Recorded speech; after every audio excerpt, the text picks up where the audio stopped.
اللہ، بلکہ حضور نے فرمایا کہ کوئی جائے اویس بن عامر کو ملے، اور جب ملے تو اس کو کہنا میری امت کی بخشش کی دعا کرے۔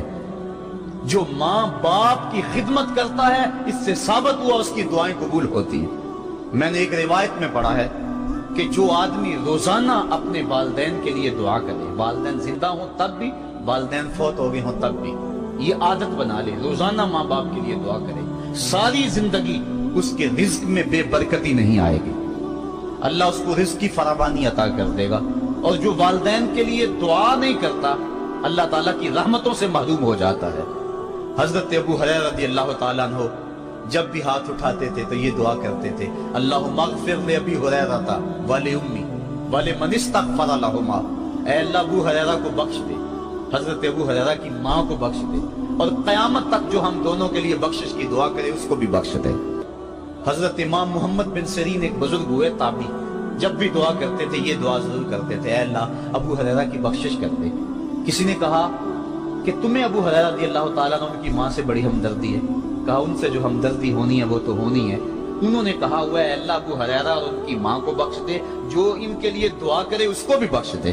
تو میں دعا کر کے اپنی بخشش پکی کر رہا ہوں۔ تو والدین کے لیے دعا کرنا اللہ کی رحمت کو دعوت دینا ہے۔ تو فرمایا کہ جاؤ اویس بن عامر کو جانا اور جا کے اس کو میری امت کے لیے دعا کا کہنا۔ حضرت سیدنا عمر فاروق حضرت علی المرتضیٰ گئے، جا کے ڈھونڈا، تلاش کیا، اویس بن عامر ملے، حضور کا سلام کہا، بس پھوٹ پھوٹ کے رونے لگے، کہا بتاؤ میرے رسول کے لبوں پہ میرا نام کیسے آیا تھا، حضور میرا جب تذکرہ کرتے تھے کیسے کرتے تھے۔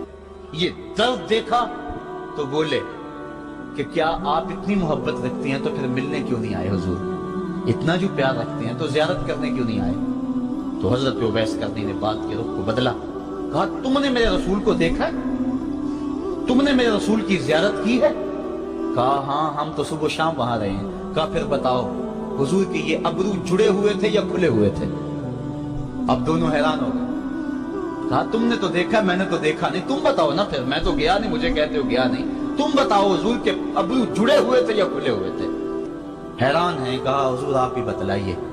کہا کوئی دور سے دیکھتا تو جڑے ہوئے نظر آتے، قریب آ کے دیکھتا تو کھلے ہوئے نظر آتے۔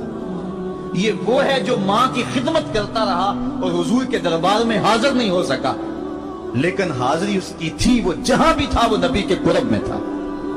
تو اس لیے ماں باپ کی خدمت اتنا بڑا وظیفہ ہے۔ حضرت بایزید بستامی کہتے ہیں میں نے حق معاف کروا لی اپنی ماں سے، کہ ماں تیرے حق ادا کروں یا اللہ کے حق ادا کروں، تو مجھے اپنے حق معاف کر دے، میں اللہ سے اپنے حق معاف کروا لیتا ہوں، اپنی اللہ کو راضی کر لیتا ہوں۔ جنگلوں میں گھومتے رہے، 12 سال بیت گئے، ایک دن دوبارہ آئے، بستان کی سمت سے گزرے، خیال آیا چلو ماں کو سلام کر جاؤں۔ تہجد کا وقت تھا، رات کا وقت تھا، دروازے پہ کھڑے رہ گئے کہ میری ماں سوئی ہوگی، میں نے کبھی کوئی خدمت نہیں کی ماں کی، تو آپ اٹھا کے تکلیف کیوں دوں۔ ساری رات کھڑے رہے، جب تہجد کا ماں وقت گزرا تو نالی سے پانی آیا، سمجھ گئے کہ میری ماں تہجد کے لیے اٹھی ہے، دروازے کے قریب ہو گئے، ماں نے ہاتھ اٹھا لیے، کہا اللہ میرا بیٹا بایزید تیری طلب میں نکلا ہوا ہے، میں نے اسے اپنے حق معاف کر دیے ہیں، تو اس کو اپنا وصال عطا کر دے۔